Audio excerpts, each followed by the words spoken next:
Hello and welcome back friends. बहुत बहुत स्वागत है आपका अपने चैनल ट्रिकी समर्जित में। तो आज का जो क्वेश्चन था वो संडे स्पेशल 2 का क्वेश्चन था और इससे पहले भी संडे स्पेशल 1 का क्वेश्चन आ चुका है जो कि बहुत इंटरेस्टिंग रहा था। बहुत सारे लोगों ने इसका आंसर दिया भी था, लेकिन इसका आंसर बहुत ही कम लोगों ने दिया है। तो चलिए बात कर लेते हैं क्वेश्चन के ऊपर। तो क्वेश्चन था, एक ट्रायंगल है आपके पास और उसका एक साइड 3 है, दूसरा साइड 4 है, चौथा तीसरा साइड 5 सेंटीमीटर का है और इसके लंबे वाले साइड को बेस मानते हुए एक स्क्वायर को इंस्क्राइब किया गया है और आपको इस स्क्वायर का एरिया निकालना है। बस इतना ही चीज़ आपको पता है। ये पॉइंट कौन सा पॉइंट है, मिड पॉइंट है या कौन सा पॉइंट है, ये आपको कुछ नहीं पता है। बस इतना ही चीज़ पता है जो आपको फिगर में दिख रहा है। एक बात और कि आपको ये फिगर स्केल करने के लिए नहीं दिया गया है। आप इसको देख करके जज नहीं करना है कि ये क्या लग रहा है। ऐसे देखने में तो ये रेक्टेंगल लग रहा है, लेकिन ये एक्चुअल में स्क्वायर है। ठीक है, तो आपको बस ये इसका एरिया निकालना है कि इसका एरिया कितना होगा। तो आप सभी को पता है कि एरिया निकालने के लिए, स्क्वायर का एरिया निकालने के लिए हम लोगों को स्क्वायर के एरिया का फॉर्मूला पता होना चाहिए और वो फॉर्मूला होता है साइड इंटू साइड। यानी साइड अगर इसका पता कर लें तो हम लोग इसका एरिया आराम से निकाल लेंगे। ठीक है, तो आपको सिंपली इसका एरिया ही निकालना है। आपका क्वेश्चन यहाँ पे भी मिल जाएगा, लिखा हुआ कि in an adjacent figure a square is inscribed under a triangle whose side are 3 centimetre, 4 centimetre and 5 centimetre, find the area of square. ठीक है, तो एक बात और कि ये जो क्वेश्चन है वो 10th क्लास के ट्रायंगल चैप्टर से लिया गया है, उसके बेसिक कंसेप्ट से लिया गया है। ये क्वेश्चन तो आपको कहीं बुक में नहीं मिलेगा और ये क्वेश्चन जापान के 9th ग्रेड के स्टूडेंट से पूछा गया था, जिसका लगभग 10% स्टूडेंट सही सही एक्सप्लेनेशन के साथ आंसर दे पाए थे। जापान के क्लास 9th के बच्चों के पूछा गया था। तो बेसिकली ये बात है कि अगर आप 10th के स्टूडेंट हो तो आपसे ये क्वेश्चन बनेगा और उससे नीचे के हो तो भी बनेगा अगर आपको सिमिलरिटी ट्रायंगल का कुछ आइडिया है। तो ये जो भी क्वेश्चन है वो सिमिलरिटी प्रिंसिपल से बनने वाला है एक्सप्लेनेशन के साथ। तो अगर आप इस क्वेश्चन को ट्राई करना चाहते हो तो वीडियो को पॉज करके ट्राई कर सकते हो। मैंने हिंट भी दे दिया है कि सिमिलर ट्रायंगल से आपका क्वेश्चन बनेगा और अदरवाइज अगर आपको सॉल्यूशन चाहिए तो आप वीडियो कंटिन्यू देख सकते हो। ठीक है, तो चलिए बात कर लेते हैं वैसे लोगों की जिन्होंने इसका आंसर सही सही भेजा था। तो इसका आंसर बहुत ही कम लोगों ने भेजा। टोटल मेरे पास 10-15 ही आंसर आए थे, जहाँ पे पहले लगभग 40-50 आंसर आ जाते थे, अब 10-12 आंसर ही आए थे इस क्वेश्चन के लिए, जिसमें एक आंसर पूरी तरह से अच्छे से एक्सप्लेनेशन के साथ आया था जो कि श्रेया सुमन का था। बाकी सुरभि प्रांजल और रोहित रॉय ने भी इसका आंसर सही ही दिया था, करेक्टली आंसर तो था, लेकिन ये फॉर्मूला का यूज करके आंसर बता रहे थे। लेकिन फॉर्मूला का यूज करके अगर हम लोग आंसर बनाते हैं ना तो उसमें प्रॉब्लम ये आता है कि एक क्वेश्चन एक फॉर्मूला से ही बनता है ज्योमेट्री में। अगर इस टाइप का ही क्वेश्चन आपको दिया रहेगा तो ही आप उस फॉर्मूला का यूज करके बना सकते हो, लेकिन अगर आपको रियल कंसेप्ट पता रहेगा तो आप कोई भी तरह का क्वेश्चन बना सकते हो। तो फॉर्मूला वाले भी बहुत अच्छी बात है, बना लिया आप लोगों ने, लेकिन यहाँ पे एक्सप्लेन करना था आपको और उसी के कारण आपको प्राइज भी दिया जाता है पीडीएफ के फॉर्म में। ठीक है, तो आई होप आप लोग अगले बार अच्छे से एक्सप्लेन करके दोगे। तो अभी जो अवार्ड दिया जाएगा वो सिर्फ श्रेया सुमन को दिया जाएगा, क्योंकि उन्होंने ही सही सही अच्छे से एक्सप्लेन करके दिया था। एक्सप्लेनेशन तो सबका सही था, लेकिन पूरा प्रॉपर एक्सप्लेनेशन नहीं था फार्मूले वालों का भी एक्सप्लेनेशन सही था। बाकी बात कर लेते हैं क्वेश्चन के टाइमिंग की। तो क्वेश्चन हर रोज सुबह मेरे व्हाट्सएप स्टेटस पे अपलोड कर दिया जाता है और मेरे फेसबुक पेज जो कि ट्रिकी समर्जित के नाम से उस पर भी अपलोड कर दिया जाता है, जिसका लिंक आपको डिस्क्रिप्शन में मिल जाएगा।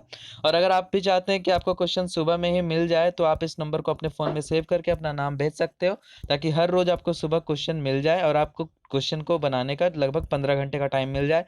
शाम में 9 बजे के बाद सॉल्यूशन अपलोड किया जाता है। ठीक है, तो अब आते हैं क्वेश्चन के सॉल्यूशन के ऊपर। ठीक है, बहुत ही मजेदार सा सॉल्यूशन होने वाला है, ध्यान से बैठिएगा। तो सॉल्यूशन की जब बात करें तो सबसे पहले तो आपको पता है कि जो साइड है ना वो 3 सेंटीमीटर, 4 सेंटीमीटर और 5 सेंटीमीटर का है। तो आपको पता है कि ये एक पाइथागोरियन ट्रिपलेट है। ठीक है, तो पाइथागोरियन ट्रिपलेट मतलब base perpendicular equal to hypotenuse. तो इस टाइप का जब भी हम लोगों के पास पाइथागोरियन ट्रिपलेट आता है तो हम समझ लेते हैं कि वो एक राइट ट्रायंगल का साइड है। यानी एक बात तो पक्का होगा कि ये बड़ा वाला जो ट्रायंगल है ABC वो एक राइट ट्रायंगल है। ठीक है, अब आते हैं हम लोग थोड़ा बेसिक टाइप के बातों में। तो आपको पता होना चाहिए कि जब ये बेस ट्रायंगल है तो जब हम लोग इसमें स्क्वायर इंस्क्राइब्ड करती हैं ना, तो देखो यहाँ पे 3 ट्रायंगल बन रहा है, एक ये ट्रायंगल, एक ये ट्रायंगल और एक ये ट्रायंगल, 3 ट्रायंगल बन रहा है। और आपकी जानकारी के लिए आपको बता दूं कि ये तीनों ट्रायंगल इस बड़े वाले ट्रायंगल के सिमिलर होता है। और अगर आप इसे प्रूफ करना चाहो तो भी प्रूफ कर सकते हो। अगर हम बात करें इस छोटे वाले ट्रायंगल की तो देखो ये ए जो एंगल है, ये वाला एंगल, ये दोनों में है, इस छोटे वाले में भी है और इस बड़े वाले में भी है। ठीक है, साथ में ये देखो राइट एंगल है यहाँ पे बी के पास, तो यहाँ राइट एंगल और इस ट्रायंगल में देखो यहाँ राइट एंगल है, 2 राइट एंगल है। दोनों में ये वाला एंगल कॉमन है, तो दो एंगल ही काफ़ी होता है दो ट्रायंगल को सिमिलर प्रूफ करने के लिए। तो ये ट्रायंगल बड़े वाले के सिमिलर तो हो गया, मैंने यहाँ पे सिमिलर प्रूफ करके दिखाया तो नहीं है, लेकिन यहाँ पे बता दिया कि यहाँ ABC और AED दोनों सिमिलर होगा। उतना डीप में जाने का हमको कोई जरूरत नहीं था। आई थिंक आप लोग 10 के स्टूडेंट तो आपको पता ही होगा कैसे प्रूफ कर सकते हैं। सेम थिंग इस वाले ट्रायंगल के साथ भी है। इस ट्रायंगल में भी देखो C जो है वो बड़े वाले में भी है, इस छोटे वाले में भी है, और साथ में यहाँ परपेंडिकुलर 90 डिग्री है और B में तो यहाँ 90 डिग्री है, मतलब दो 90 डिग्री मिल गया दोनों में। बाकी अल्फा जो है यहाँ पे ये जो C एंगल है वो दोनों में है, तो ये कॉमन हो जाएगा। दो एंगल ही काफी है दो ट्रायंगल को सिमिलर प्रूफ करने के लिए।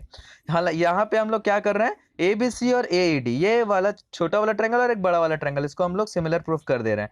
अब यहाँ पे देखो CPST से हम लोग ये भी लिख सकते हैं AB by AE is equal to BC by AD, ठीक है। और यहाँ से फाइनली हम लोग जब कैलकुलेट करेंगे ना, तो देखो AE by ED equal to 3/4 हो जा रहा है, 3/4। और यहाँ AE यानी हम लोगों को ये वाला साइड चाहिए होगा, ये हम लोग साइड निकाल ले रहे हैं, तो AE is equal to 3/4 ED आया है, ठीक है।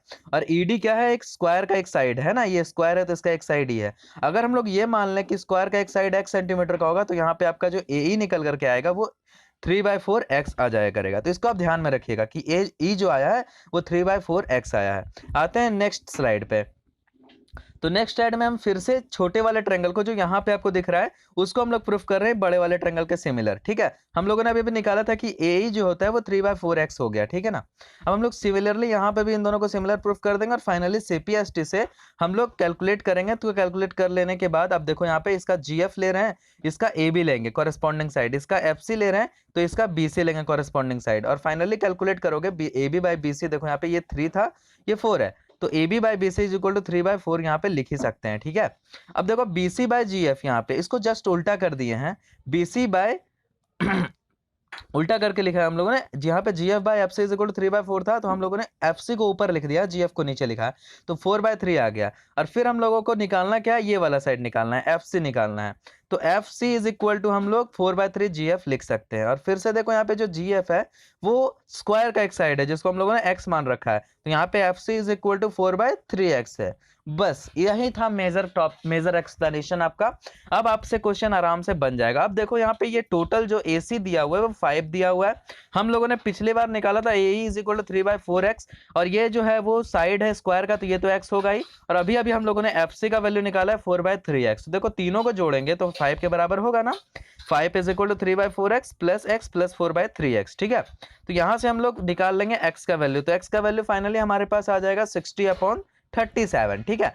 यानी स्क्वायर का एक साइड निकल गया, और वही तो जरूरत था साइड का, स्क्वायर का एरिया निकालने के लिए साइड निकल गया, x इज इक्वल टू 60/37, तो हम लोग फाइनली इसका एरिया निकाल देंगे। तो एरिया ऑफ स्क्वायर क्या होता है, साइड का स्क्वायर, तो 60/37 निकला है, इसका स्क्वायर कर देंगे यानी 3600/13 69 हो जाएगा।